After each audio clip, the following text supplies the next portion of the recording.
the air pollution is a big crucial problem in the country. So now our policy is import substitute, cost effective, pollution free, and preferably our size of automobile industry is 6,50,000 crore. And we want to make India as a manufacturing hub, number one hub of electric car, electric buses, electric two-wheelers, electric auto rickshaw, and even going for electric truck. On the line, we are making a lot of experiments, making research. Many organizations are doing a lot of work on it, on that line, and now we are successfully started manufacturing e-vehicles. So 100% government is encouraging them, giving special incentives for that. The GST on electric vehicle is very, very less as compared on petroleum and diesel vehicle. It is 48%, and here it is comes to 5%. So naturally, a lot of support from the government side. And now my ministry has taken a decision for the scrapping policy. The vehicles, those who have completed 15 years, we are now making mandatory to scrap them. Because of that, the raw material can be easily available and we can reduce the production cost. The technology is available, particularly the vendors and ancillary industries are already there. We have already started research on zinc iron, aluminum iron, and steel iron. And we are also working on the line for making of hydrogen fuel cell. That is also a priority sector for all of us. And electric vehicle, we are, as far as the lithium ion battery is concerned, we don't have lithium. But now 86% of the battery we are already successfully making India is successfully we are doing. So on the basis of that, we are encouraging, and I'm confident that we will get good support from the manufacturers, the MSME. As a Minister of Micro, Small and Medium Industries, we are very keenly interested to support them and encourage them for completing our future related with the e-vehicle. That is the dream of Atmanirbhar Bharat of our Prime Minister on that line.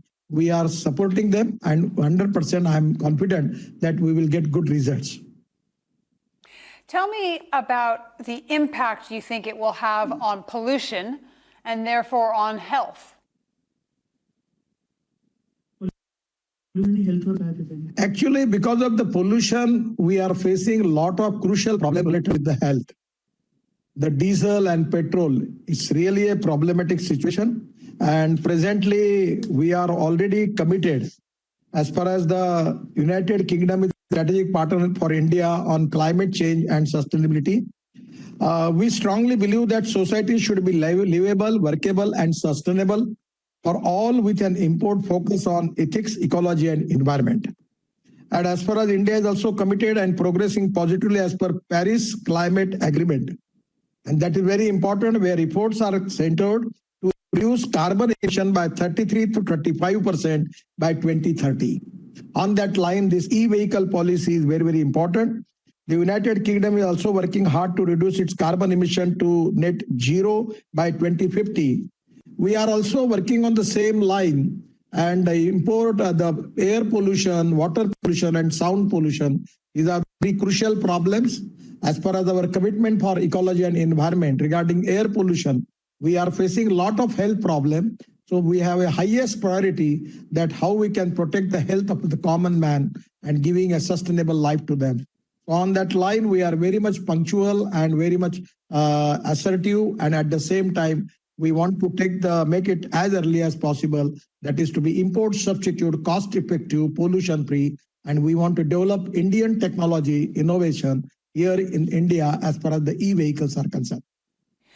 So let's talk about what part of the electric vehicle supply chain you think that India can have the largest market share of. Is it the whole vehicle or parts of vehicles as well? The government is supporting domestic manufacturing and encouraging localization of all EV parts.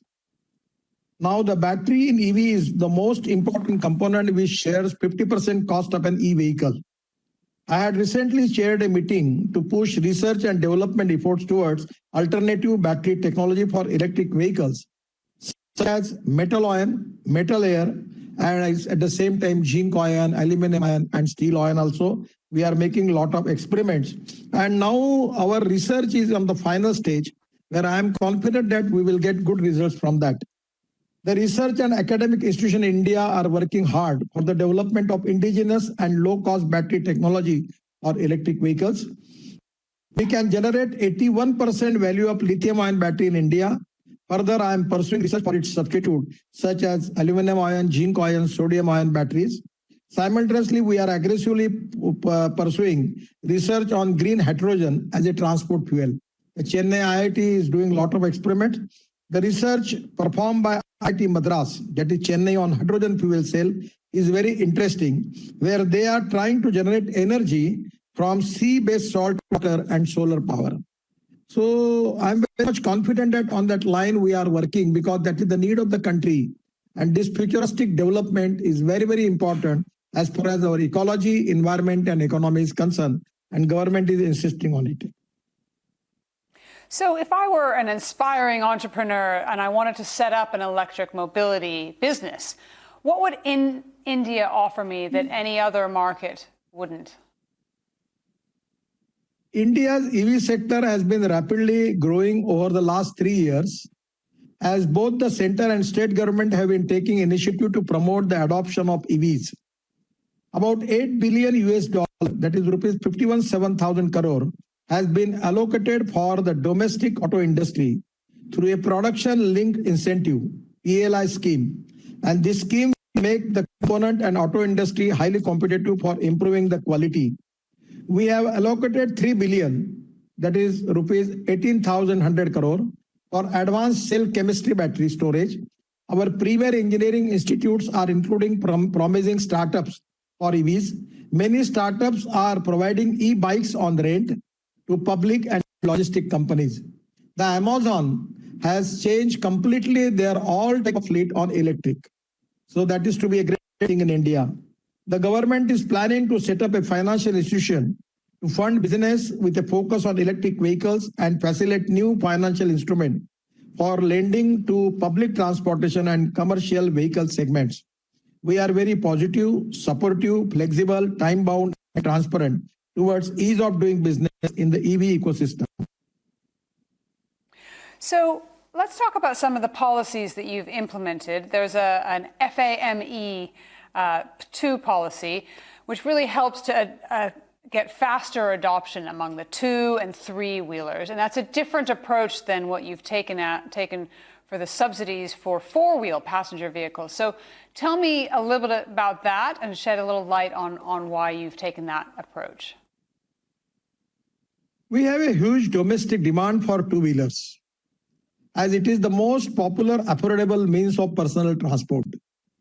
Presently, our 2-wheeler industry, the Bajaj, TVS, and Hero, they are exporting their 50% of the production to the world. So our 2-wheelers are very popular. The auto rickshaws play an important supplement in last mile connectivity in city areas.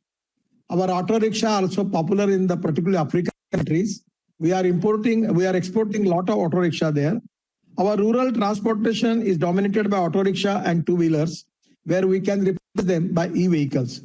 Through FAME 2 scheme, the government is offering a subsidy of rupees 32,000 for electric 2-wheelers and also rupees 3 lakh for electric cars and rupees 35 lakh for buses. So we are constantly supporting the e-vehicles. And now the most important thing is, as far as the fuel is concerned, Indian situation, we are power surplus. And compare rate of the diesel, petrol and gas, LNG, CNG, as compared with electricity, it is very negligible. It is import substitute, cost effective, pollution free. And from maintenance point of view, it is also very cheaper. There is no maintenance in e-vehicle. So 100% I'm giving the example. On the Mumbai, the best is the bus service company, where diesel bus, they get the average expenditure for diesel bus is 115 rupees per kilometer. And for electric air conditioned bus, the expenditure is 50 rupees per kilometer. So 100% it is economically viable.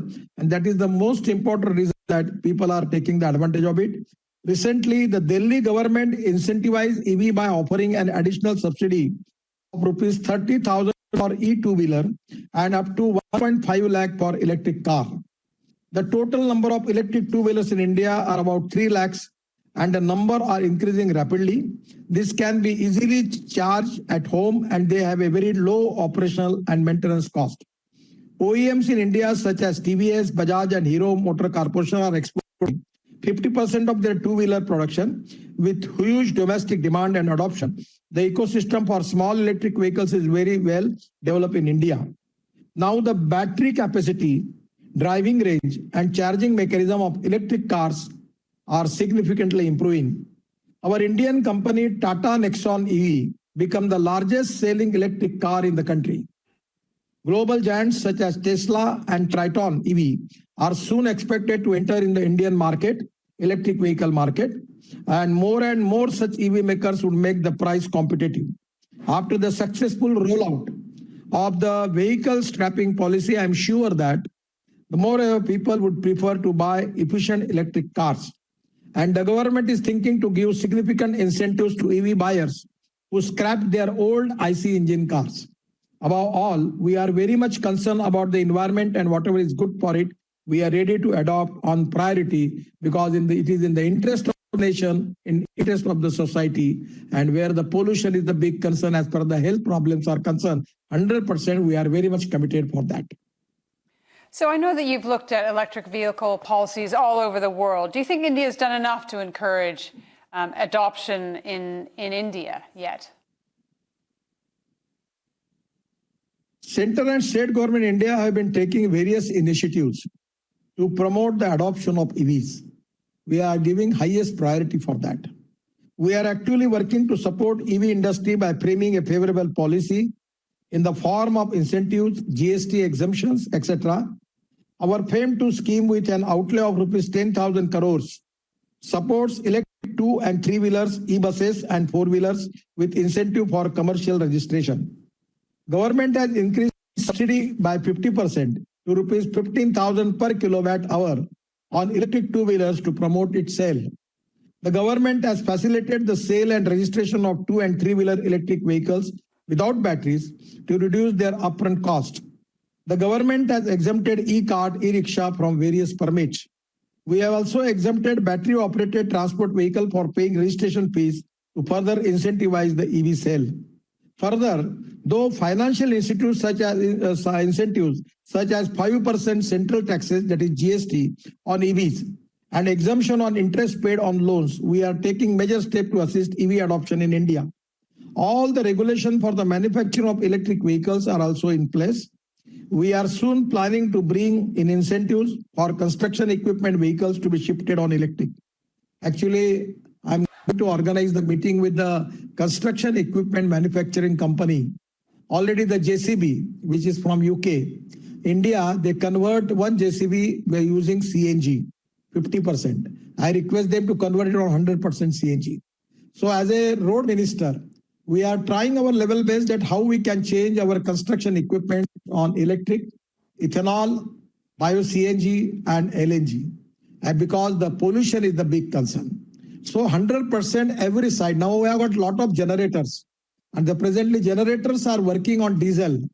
In place of diesel, we are now trying to convert generators on electricity, generators on ethanol, and particularly the green fuel and biofuel, because we need to think about pollution. Pollution is a crucial problem, and we have given a highest priority for that, and that is our big concern as far as our health problem is concerned. So apart from the electric vehicle, oh, sorry, go ahead. All the regulation for the manual electric vehicle are also in place, and we are soon planning to bring in incentives for construction equipment vehicle to be shifted on electric. Through the Go Electric campaign, the awareness about the benefit of e-mobility and its early adoption in the general public is nicely expedited. We are getting a very warm response from citizens in the adoption of EVs. With further development in the EV ecosystem, government will take necessary steps from time to time in the interest of all concerned stakeholders. I am telling you, in Nagpur, in my own constituency, I am only using electric car. And many ministers are also now using electric car. So 100% now, day by day, our concept of electric car is becoming very, very popular. And I am confident that people by and large, the huge Indian market is available, and 100% they will go on that line. So apart from the electric vehicle market, what would you say are the 2 or 3 big new opportunities for investors in India? Being a transport minister, the government has set a target to build road worth rupees 15 lakh crore over 2 years. My aim is to construct a world-class national highway network and road infrastructure in the country. Our road construction is highest in the world, a national highway construction. When I taken charge, it was 13 kilometers per day, but now it is 37 kilometers per day. We are making 22 green express highway. We are making big green access control highway between Mumbai to Delhi, where you can easily go from Mumbai to Delhi within 12 hours. We have already successfully completed Delhi to Meerut. In place of 4.5 hours, now it is 45 minutes. We can go up to the Meerut. The Delhi Dehradun, 2 hours. Delhi Haridwar, 2 hours. And Delhi Chandigarh in 2 hours. Delhi Jaipur in 2 hours. So we are making lot of new roads, new green alignments by which we are encouraging for good infrastructure. And that is going to be helpful for the e-car also. We are e-buses.